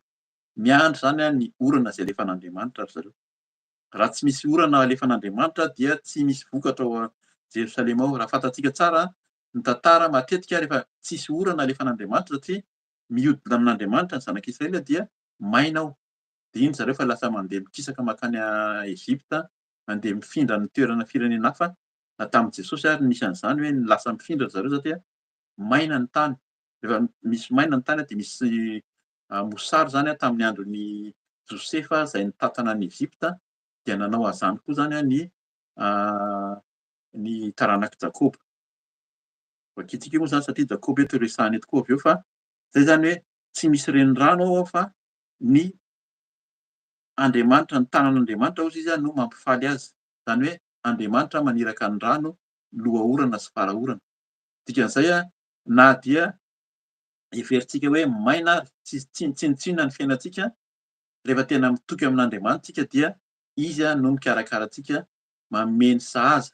Tsy tokony atahotra intsony zany tsika arak'ilay teny teo variana amin'ny filan'ny nofo sy ny filan'ny maso hozy izy fa tena hoe hitodika amin'Andriamanitra. Dia izany hozy izy no fonenan'ny mason'Andriamanitra. Rehefa masina eo anatrehan'Andriamanitra tsika, masina avo indrindra hozy dia eo amintsika izy ao anatintsika dia mikarakara antsika ka fotoana araka ny teny teo zany hivavaka tsika avy eo hiverina amin'ny tompo. Raha mbola tsy nandray an' Jesosy ianao, nandray azy ho tompo sy mpamonjy, raisy Jesosy ho tomponao sy mpamonjinao fa ho hitanao ny voninahitran'Andriamanitra ny fiainanao. Dia raha nihembotra ianao variana dia fotoana izao, aza miherikerika intsony fa tena ho avy ny tompo. Izao ny ora farany vakiantsika teo zany a, tsy hoe mamorona amin'izany, efa tamin'izany ny Paoly efa niteny a, fa hitantsika mihitsy fa izao no tena ora farany a, miseho daholo a ny loza, ny zavatra famantarana ary ny antikristy. Ny antikristy de tena mety ho olona mihitsy, na satana koa moa zany a no miasa am'le olona, ka mila mijoro zany tsika, mila miverina amin' Jesosy. Andininy fahadimy amin'ny anaran'i Jesosy hoe Andriamanitra no eo afovoany ka tsy mba hihetsika akory izy. Andriamanitra no hamonjy azy rehefa madiva ho maraina ny andro. Rehefa Andriamanitra no eo amintsika, zay le fialofana hery mpamonjy dia tsy hihetsika, hirondrona ny zavatra rehetra hiseho. Efa miseho zany amin'izao fotoana izao fa fotoana izao a hametrahantsika ny fiainantsika amin'ny tompo. Andininy fahaenina amin'ny anaran'i Jesosy, mitabataba ny fireneny samihafa, mikorontana ny fanjakana maro, mamoaka ny feony izy ka miepo ny tany. Arak'le efa nitenenina teo zany a de zavatra hitantsika mihitsy zany, mitabataba zao ny fireneny samihafa. Tamin'izany nefa nisy fitabatabana mety tsy haintsika fa nohon'ny zavatra miseho a, ny fahalalana misy amin'izao fotoana izao dia vao misy zavatra mitabataba n'aiza n'aiza eran-tany a, de mahita sy maheno daholo ny olona. Fa mikorontana ny fanjakana maro, tena ao anatin'izany fotoana izany mihitsy zao tsika. Fanjakana maro no mikorontana. Zay fanjakana na heverina fa milamina ary ny fijery anazy zany aty alavitra aty a, rehefa miditra ao anatin'le fanjakana ao ianao de tena mikorontana ao. Fa inona no teneniny a? Mamoaka ny feony izy ka niempo ny tany. Ny olona mikorota, ny fanjakana mikorotana de inona no nataon'Andriamanitra? Empony ny tany a de lasa tsy hita akory zany le fanjakana na le firenena mikorotana ireo.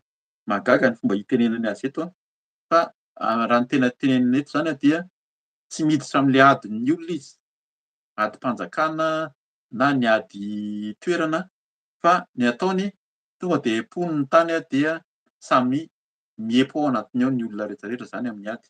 Ka zay mila tandremantsika, miomantsika tsy ny aty amin'izao fiainana izao a no iomanantsika, fa andao hiomana handray an' Jesosy ary hiomana ny fanjakan'ny lanitra. Araka ny tenin' Jesosy zany hoe teniny, ny fanjakany tsy aty an-tany fa any an-danitra.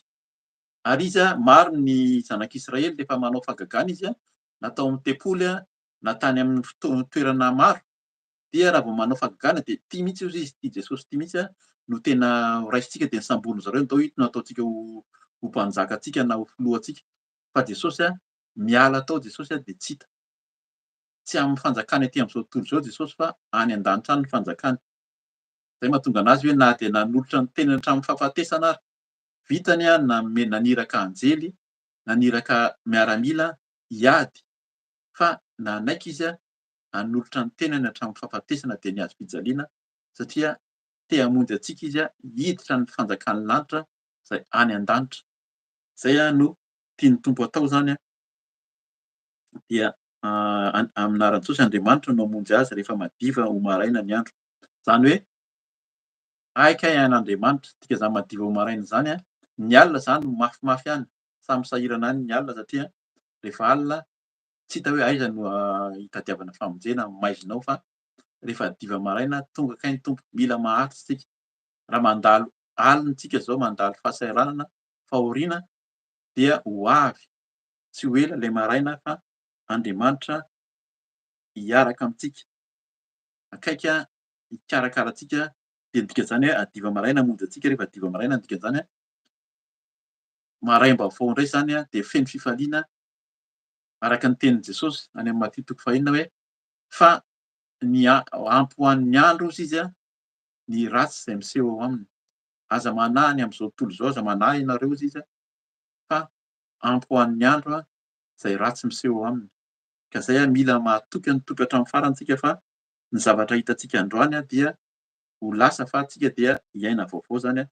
Raisy Jesosy a, andramo hozy izy ka izao fa tsara ny Tompo. Hamaly vavaka antsika izy a, hamindra fo amintsika. Dia andininy fafito amin'ny anaran'i Jesosy. Andiny fahenina moa zany efa novakitsika teo any anarantsosy mitabataba amin'ny fireneny samihafa, mikorotana ny fanjakana maro, mamoaka ny feony izy ka niempo ny tany.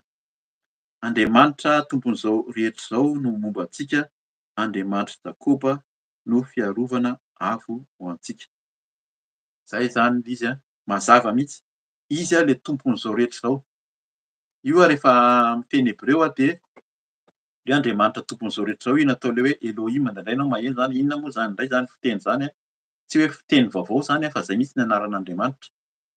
Elohim, fiteny hebreo zany fa tsy ampiasaintsika malagasy loatra satria dikan'izany dia izy le tompon'izao rehetra izao. Dia le hoe El Shaddai, Andriamanitra tsy toa, manao ny zavatra rehetra. Zany rehetra zany anaran'Andriamanitra ka tokony atokontsika zany fa hain'Andriamanitra ny zavatra rehetra. Dia Andriamanitra Jakôba no fiarovana avo antsika. Efa miresaka Jakôba zay ny tenin'Andriamanitra dia le olombelona, le Jakôba olona mihitsy zany resahany, antsika olona mihitsy io tian'Andriamanitra resahany io. Fa rehefa miresaka hoe firenena izy Israely satria rehefa nividian'Andriamanitra ny Jakôba hoe ny taranakao no ataoko hoe manomboka aminao no ataoko hoe zanak'Israely zany tsy ataoko hoe Jakôba intsony fa ataoko hoe Israely dia le firenena no atao hoe Israely fa eto tena Jakôba mihitsy zany teneny. Dikan'izay tsika le olombelona tsirairay avy ny tena tsika io tian'ny tompo resena lahatra io hoe raiso Jesosy ankino amin'ny tompo ny fiainanao tsika tsirairay avy. Aza mihatehatra amin'ny anaram-piangonana, aza mihatehatra amin'ny fikambanana fotsiny na hoe fiaraha-mivavaka. Indraindray na eto ary ohatra hoe miara-mivavaka amin'le ho avy Jesosy zay fa tsy zay zany mba mihazakazaka koa te ho any amin'ny tompo fa ianao tsika tsirairay avy no angatahan'ny tompo, hanolotra ny tenany dia hitady amin'ny tompo amin'ny fotsika rehetra. Tsy variana amin'ny filan'ny nofo izy sy ny filan'ny maso fa tena tsika tsirairay avy no atoky an'ny tompo hatramin'ny farany. Andiny fahavalo amin'ny anaran'i Jesosy hoe avia jereo ny asan'ny tompo fa mahatonga faharavana etỳ ambony tany izy.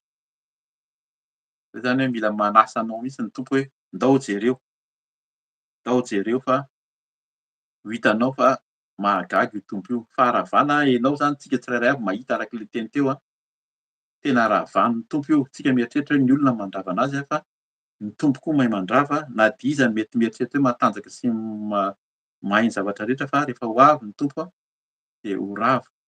Fa nisy fijono vavolombelona hitantsika tsara fa tsy mijery intsony zany amin'izao fotoana hoe tena hoe firenena matanjaka na olona mpanan-karena na faritra misy harena, fa rehefa tonga ny tompo dia mandrava mihitsy amin'ny tondra-drano, amin'ny doro tanety, amin'ny trano may. Rehefa ho avy ny tompo na inona toerana misy anao na inona fahefanao dia hain'Andriamanitra no maharava ny etỳ ambony tany hozy izy. Andiny fahasivy amin'ny anaran'i Jesosy, mampitsahatra ady hatrany amin'ny faran'ny tany izy, mamotipotika ny tsipika sy manapaka ny lefiny izy ary mandoro ny sarety amin'ny afo. Raha tena manana ny tompo zany tsika zay le hoe maro ny Andriamanitra tsy ny olona. Eto moa zany misy miady hevitra moa zany zay satria miara-miaina amin'ny fiarahamonina maro moa zany dia miara-miaina amin'ny ohatra zany ho an'ny aty Belzika izay zao dia maro ny olona avy any Congo. Dia tena mieritreritra mihitsy hoe inona ary zany no tenenina. Dia le olona ireo na Madagasikara koa zany misy dia miteny mihitsy zareo hoe aza miantso le Andriamanitry ny vazaha. Satria ity Andriamanitra resahany tiany zareo ity zany hoe Andriamanitry ny vazaha fa le Andriamanitry ny Afrikana intsony. Le fanompoan-tsampy, le zavatra maro, ny voodoo zany no teneny zareo. Reny ny Andriamanitry ny Afrikana ka nahoana no miantso Andriamanitry ny razam-bazaha nareo hozy izy. Dia zany no ady hevitra hoe iza no tena mamonjy. Fa tsika zany raha tena mahafantatra ny tompontsika, tonga eto amintsika ny tenin'Andriamanitra, tsika manaraka an'i Jesosy Kristy dia inona no teneniny? Avia jereo ny asan'ny tompo. Ny tompo eto dia le Andriamanitra tompon'izao rehetra izao fa mahagaga fa mahatonga faharavana etỳ ambony tany izy, mampitsahatra ady hatrany amin'ny faran'ny tany izy, mamotipotika ny tsipika sy manapaka ny lefiny izy ary mandoro ny sarety amin'ny afo. Zany hoe izy zany mahay mampitsahatra ady. Mila miverina amin'ny tompo, matoky an'Andriamanitra. Zay le ady hevitra nany amintsika zany araka ny teny teo dia misy miteny mihitsy hoe ny razan'ny gasy no mamonjy. Zay no mahatonga antsika amin'ny firenena malagasy tsy tafavoaka fa manompo razam-bazaha, tia no tsara, ritsy ratsy. Fa ho antsika kristianina raha tena mino tsika dia tena mahatoky mihitsy hoe io ilay Andriamanitra, ary ny Andriamanitra kristianina dia Andriamanitry ny Jakoba io, ilay Andriamanitra Israely.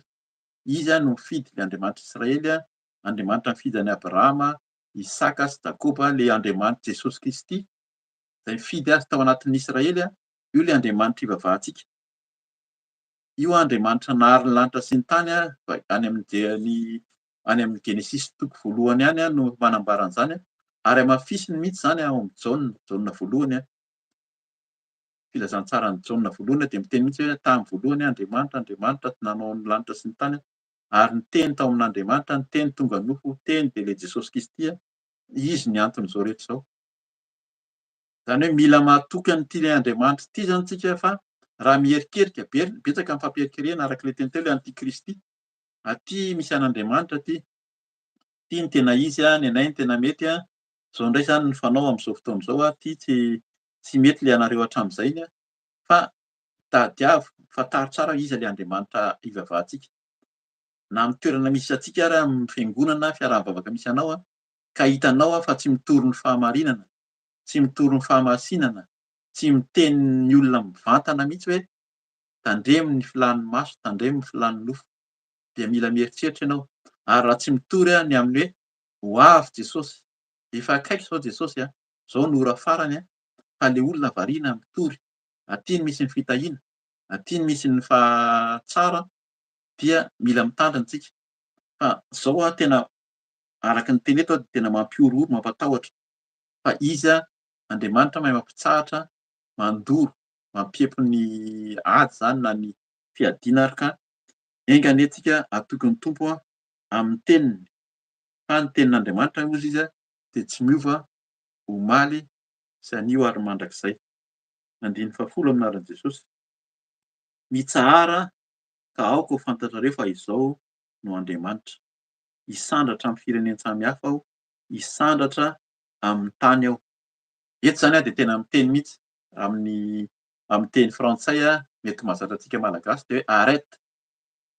Zay mihitsy ny teny arrête, dika zany hoe mitsahara eto hoe aoka, enoy fa izao no tiako ambara aminao, ohatrany hoe tena rehefa miteny an'izay ny teny frantsay moa zany mahazatra rehefa miteny an'izay izy dia mangina ianao, tsy mahazo manao inona andaso. Mitsahara, zay no teny hoe mitsahara. Dikan'izany enoy fa aoka ho fantatrareo fa izao no Andriamanitra. Raha mbola tsy nahafantatra mihitsy ianao zany hatramin'izay fa iza ilay Andriamanitra io, ilay nahary ny lanitra sy ny tany, tompon'izao rehetra izao, mihaino manomboka izao fa io ilay Andriamanitra. Hisandratra amin'ny firenena samihafa aho, hisandratra amin'ny tany aho. Zany hoe tsy tany amin'ny Israely ihany izy zany no nisandratra, fa firenena samihafa. Izay nahatonga anazy tonga hatrany amin'ny any Madagasikara. Dia tsika malagasy lasa mahafantatra an'Andriamanitra amin'ny teny malagasy, mahafantatra na dika amin'ny teny malagasy ny tenin'Andriamanitra ity, dia fantatsika mifanazava eto fa tsy miandry. Zay zany ampianarina koa tsy miandry hoe efa misy mpampianatra, zareo rehetra ihany no mahay mampianatra, fa tenin'Andriamanitra io ato amin'ity tenin'Andriamanitra ity, voasoratra amin'ny teny malagasy. Raha mahay mamaky teny tsika, tokony hazoto hamaky dia angatao ny fanahy masina.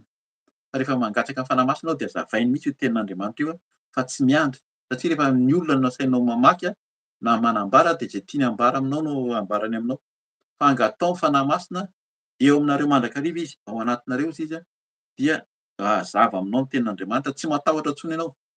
Misy miteny nianatra be sa nandinika boky be da be, fa ity tenin'Andriamanitra ity ihany, izany daholo no hazavain'ny olona rehetrarehetra. N'iza n'iza izy, mety namana boky naka teny anankiray izy dia nandinika, fa arakaraka an'izay teny eto, arak'ilay angatantsika teo hoe izao tsika hivavaka hangataka ny fanahy masina hanazava azy, dia izay no hanazavana ny fanahy masina azy ato. Za zany tsy miteny fotsiny hoe amin'ny alalako, fa araka ny teny hoe fanahy masina zany dia manolo-tsaina, manome fahalalana, misolo vava. Zany any amin'ny Jaona toko faha-efatra ambin'ny folo, toko faha-dimy ambin'ny folo, toko faha-enina ambin'ny folo, faha-fito ambin'ny folo izy manazava an'izany hoe iza ilay fanahy masina io, fa izany zany ampirisihantsika hoe vakio ny tenin'Andriamanitra fa ho fantatrao, tsy salasala intsony tsika, tsy atahotra intsony Fa tena hoe miaraka amin'Andriamanitra dia tsy variana, tsy atahotra na le antikristy teo ary. Tena manapodika mihitsy izy zao fa rehefa miaraka amin'ny tompontsika dia tena samy joro. Ovakitsika avy eo ny amin'ny Joba 7:20 nomeny Tompo io tamin'ny herinandro ity tao amin'ny fiaraha-mivavaka fa tena naseho mihitsy hoe iza marina moa zany le Andriamanitra io. Ovakitsika izy rehefa gaga ianao hoe ve zany tokoa mbola mafisy ny tany amin'ny Joba izy de efa niteny ihany koa taminy hoe iza marina le Andriamanitra ivavahany ity. Marana antsika amin'ny ato amin'ny Salamo zany 1:1 aminaran'i Jesosy hoe Andriamanitra tompon'izao rehetra izao no momba antsika, Andriamanitra Jakôba no fiarovana avo ho antsika. Zay le izy antsika tsirairay avy arak'ilay teny teo hoe raha miresaka Jakôba izy de tsika tsirairay avy olombelona mihitsy zany le Jakôba amin'ny vidin'Andriamanitra manokana no tiany handray anazy ka raha le Andriamanitra tompon'izao rehetra izao no momba antsika dia tsika tsirairay avy zany, tsika tsirairay avy izy no fiarovana avo. Tena hoe fiarovana avo zany tena ambony lehibe araky ny fanazavana eto dia mamporisika antsika betsaka moa vidéo fa rehefa miseho ny Tompo amin'ny alalan'ny fahitana nataony amin'ny mpanompo maro dia miseho hoe le anjely tena ngeza be mijoro avo, tsy takatry ny sainao, tsy hitanao zany ny halehibeny fa mijoro miaro, tsy le trano misy antsika no zava-dehibe fa le anjely zay miaro antsika. Izy no tena fiarovana avo mihoatra noho ny tenantsika, mihoatra noho ny fananantsika fa tadiavy ny Tompo.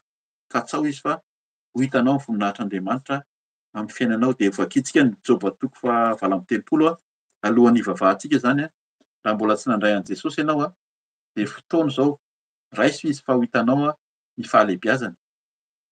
Izy le Tompo sy mpamonjy, tonoina ny vavanao mihitsy araky ny fanazavana teto tamin'ny famparezana farany teo hoe amin'ny vava no hanonana ny fa izy ny Tompo ary amin'ny fo ozy izy no hinono, mila mino amin'ny fo ihany koa.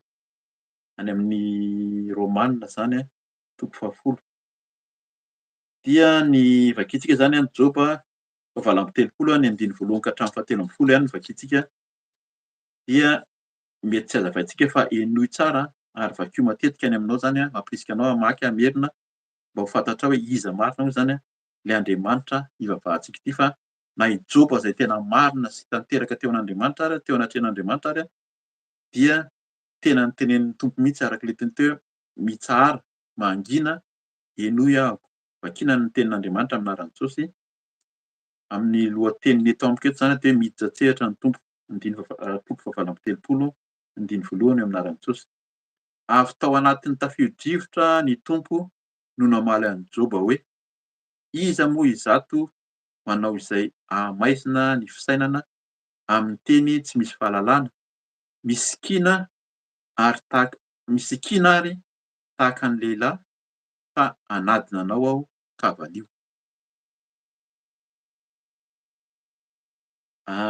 Lohateny manomboka amin'ny 1:4 Andriamanitra ny tompon'ny zavatra rehetra, zavatra tsy miaina rehetra. Anaran'i Jesosy taiza ianao fony aho nanorina ny tany, ambarao raha hainao.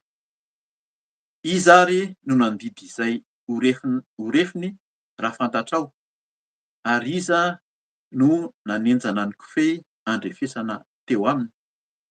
Teo ambonin'inona no nanorenana ny andriny, ary iza no nandatsaka ny vato fehizorony.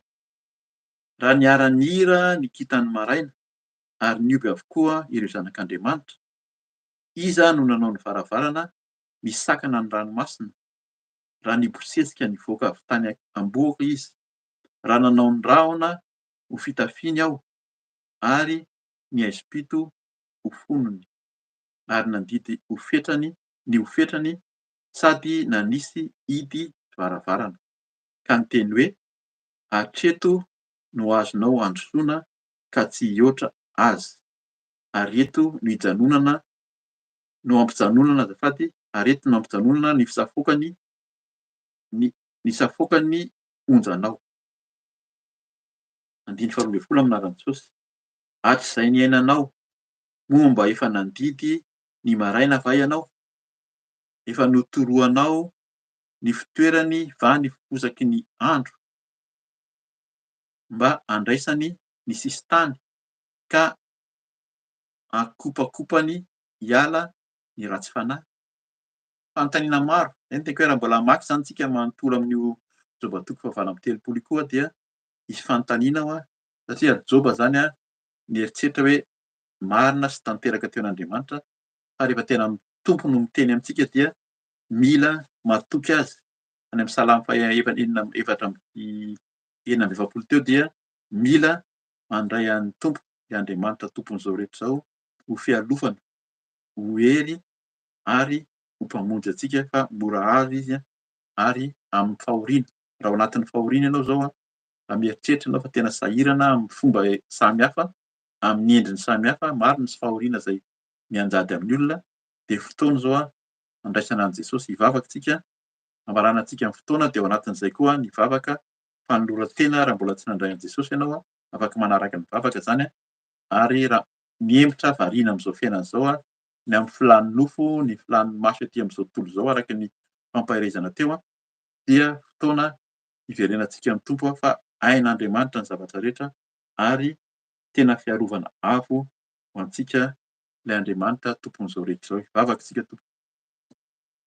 Eny ray misaotra anao sainy amin'ny teny fa ianao mamangy anay, misaotra fanahy masina mampiteny ny vavako, mampihaino ny sofiny tsirairay avy ka dia ianao no henon'ny olona, ianao no hitany fa izay dia fitaovana fotsiny ihany. Samy ao anatin'ny fihazakazahana tokoa etỳ amin'ity tany fandalovana ety tompo, etỳ amin'ny tany feno korontana, orooro, kotrokotroka, izany no andalovanay feno filàna, hitan'ny masonay, hitan'ny henon'ny sofinay, izany no hitanay etỳ amin'izao tontolo izao nefa ianao miantso anay androany mba hametraka ny finoanay ho ianao no tena fialofana, ho tena hery ary ianao no mpamonjy.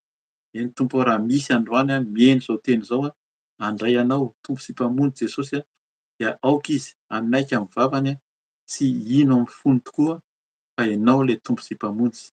Eny tompo hanaraka ny teny, hanaraka ny vavaka, hiteny ny tsirairay avy, handray anao Jesosy tahaka ny andraisanay fanavaozanay koa ny fanoloran-tena androany, handray anao tompo sy mpamonjy, ianao ny fiarovana avo ho anay, ianao ny mpamonjy, ianao ny mpanafitra, ianao ny fialofana, ianao no hery tanjaka ary ho fahasalamana ihany koa ary. Ka dia misaotra indrindra raha nisy miemotra variana amin'izao fiainana izao ny amin'ny filàn'ny nofo, ny hita maso etỳ amin'izao tontolo izao ny fitsiritana dia ianao hamindra fo, hamela heloka ka n'iza tompo hiverina aminao dia raiso. Ianao dia mpamonjy mora fo, mora azo indrindra hozy ianao ka dia hiverina aminao izay. Aza jerena araky ny fahalemena, araky ny fahotan'ny tsirairay avy, fa jereo araky ny famindramponao ka dia engany izy izay tsirairay avy. Handray anao Jesosy Kristy, ianao tokoa no ny rahan'ny tompo, ny rahan'Andriamanitra ho famonjena, ho fanavotana, ianao nandresy izao tontolo izao, nandresy ny fahafatesana ary ianao. Ianao ilay Andriamanitra velona, ianao no tadiavinay, ianao no katsahanay etỳ an-tany hatrany an-danitra ka dia misaotra ny tsirairay avy izay tsirairay avy izao tompo handray anao, hanolo-tena ho anao, miverina aminao ary indrindra engany tsy ho amin'izao fotoana izao ihany fa hazoto hitady anao amin'ny fonay rehetra, hazoto amin'ny famakiana ny teninao, hahafantatra ny teninao marina ary indrindra hiala amin'ny faharatsiana, amin'ny fahadalàna, amin'ny filàn'ny nofo, ny fijangajangana. Aoka ianao hiaraka aminay ary ny satana izay fanondroahana teo aoka tsy hanjaka amin'ny fo sy ny fanahiny tsirairay avy efa resy ilay satana, ny devoly, ny antikristy dia efa resy, resinao teo amin'ny hazofijaliana. Ianao mandresy, Andriamanitra mandresy ilay Andriamanitray, Andriamanitra mahery, Andriamanitra mamaly vavaka, mamindra fo ka dia ianao no isaoranay, ianao no omenay voninahitra. Misaotra indrindra, miasa, misaotra mamaly vavaka, voninahitra ho anao irery ihany ary tehirizo izay eo ambany elatra ao tompo fa ianao no tokonay sy herinay hatramin'izao sy mandrakizay. Dia amin'ny anaranao Jesosy Kristy no naovanay izany vavaka rehetra izany. Aleloia, aleloia, amen. Amen. Misaotra ny tompontsika ny amin'ny fotoanan'io dia raha sitrapon'ny tompo moa izany dia manasa anao io eto amin'ny heriny valo aty Eropa.